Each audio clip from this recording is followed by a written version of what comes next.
This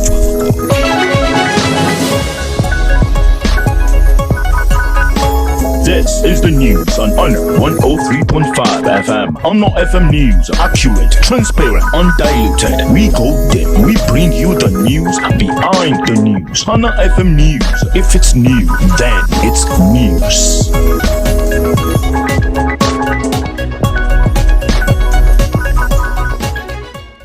Good afternoon, welcome to the World News at Noon on Honor 103.5 FM.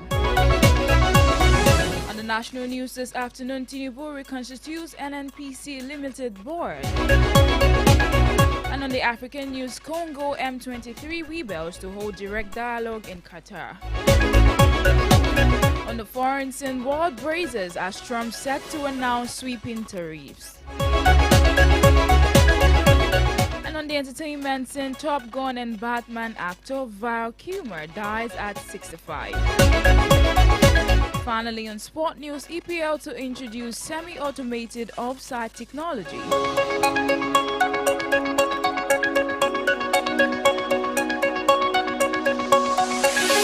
Welcome once again to the news. I am Temitope Dada. Now the news in detail. In a decisive move aimed at bolstering the oil and gas sector, President Tinubu has reconstituted the board of the Nigerian National Petroleum Company Limited, appointing a new chairman and group chief executive officer while dissolving the previous leadership. In the place of the board chairman, Chief Pius Akinyuleru, and the group CEO Malam Kyari, along with all other board members appointed in November 2023, Tinubu appointed Hamadu Musa Kida as the new non-executive chairman and Engineer Bashir Bayo Ojulari as the group CEO. Meanwhile, the newly constituted 11-member board includes Adedapo Shegun as Chief Financial Officer, Bello Rabiu, Yusuf Usman, and former NLNG Managing Director Babs Omotora. According to the release statement, all the appointments are effective today, April 2nd, 2025.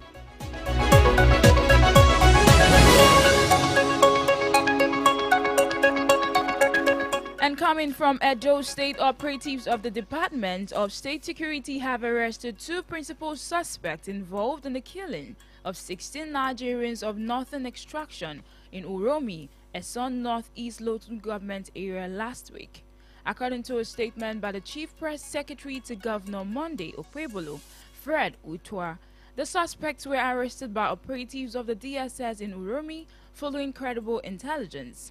He noted that operatives of various security agencies were hunting for other key suspects involved in the unfortunate incident. In the latest development, the two principal suspects arrested by the officials of the DSS have been transferred to Abuja for further interrogation and prosecution. Meanwhile, the Edo State chapter of the All Progressive Congress have claimed that some major opposition political parties were planning to instigate a crisis in the state and make it ungovernable.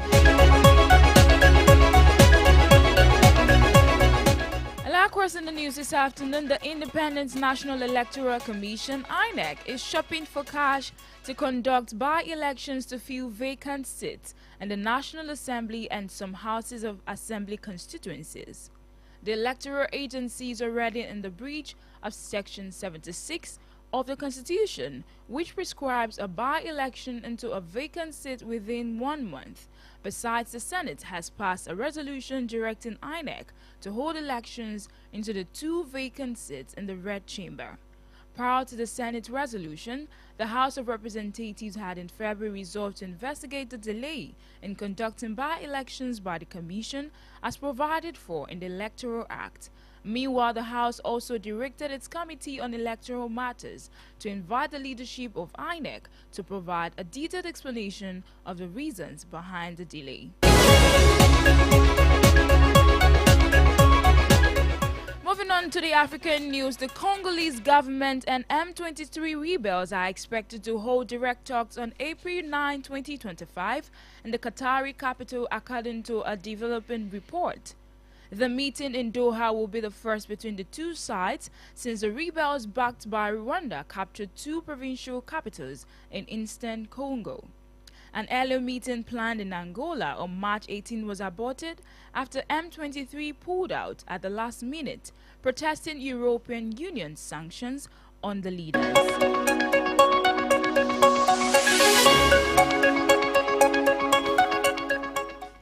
And on the foreign scene this afternoon, U.S. President Donald Trump is preparing to unveil sweeping tariffs in what the White House has dubbed Liberation Day, according to a recent development. The U.S. President is set to outline the plans at the White House, and at this stage it's unclear how high the tariffs could go and exactly which countries could be targeted. However, Trump argues the tariffs will help U.S. manufacturers by encouraging consumers to buy American-made goods, but analysts warn it could push up prices and trigger a trade war. The White House said Trump is open to last-minute talks with quite a few countries, calling the president on the eve of the announcement. Still on the foreign scene, coming from Israel, Israeli Defense Minister Israel Katz announced on Wednesday a major expansion of the military's operation in Gaza, involving the seizure of large areas of land that will be incorporated into Israel's security zones. In the statement, Katz said the operation would involve a large-scale evacuation of Gaza's population from combat zones. According to the statement, the military operation would push to crush and clear the areas of terrorists and terror infrastructure while seizing large areas that will be incorporated into Israel's security zone. Likewise, the Israeli military spokesman for Arabic ordered residents in Gaza's southern Rafah area to leave their homes and move north.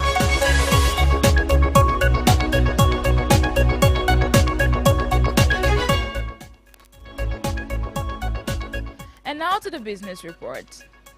All world's licensees have failed to initiate drilling operations in the last 30 years, risk losing licenses. They will be as well lose ownership of the facilities under the drill or drop provisions of the Petroleum Industry Act.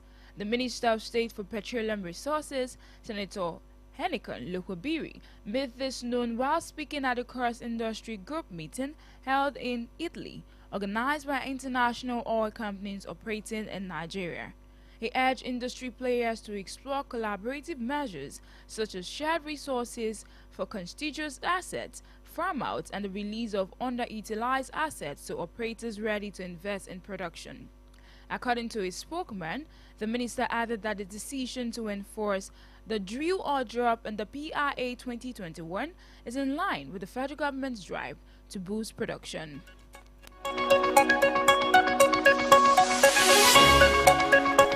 On the entertainment news this afternoon, actor Val Kilmer, who starred in some of the biggest movies of the 1980s and 90s, including Top Gun and Batman Forever, has died at the age of 65. He also appeared in 1991's The Doors, playing the legendary band's frontman Jim Morrison, plus the western Thompson and crime drama hit. Kilmer died of pneumonia on Tuesday in Los Angeles, his daughter Mercedes told Media Men. She said her father had been diagnosed with throat cancer in 2014 but later recovered.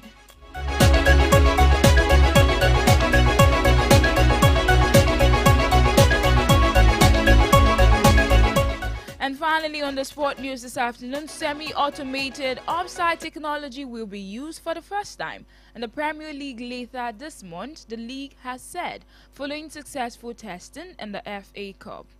The introduction follows non-live testing in the Premier League and live operation in the fifth round of the FA Cup last month, and is scheduled to be in use for match day 32, which begins on April 12.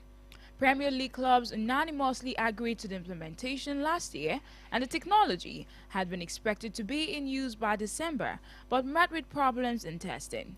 Currently, VAR officials check offsides, but this has faced heavy criticism for the amount of time taken to come to a decision, while also leaving fans in the stadium in the dark with no replays. And that'll be all for now on the World News at Noon on Honor 103.5 FM. Before we go, here is a recap of the major stories. On the national news this afternoon, informed you that President Tinubu has reconstituted the NNPCL board. And on the African news, Congo M23 rebels are set to hold direct dialogue in Qatar. On the foreign scene, the world is brazen up as Trump is set to announce sweeping tariffs. In entertainment, Top Gun and Batman actor Val Kilmer has died at the age of 65. And finally, on sport news, EPL is set to introduce semi-automated offside technology for the first time from April 12, 2025.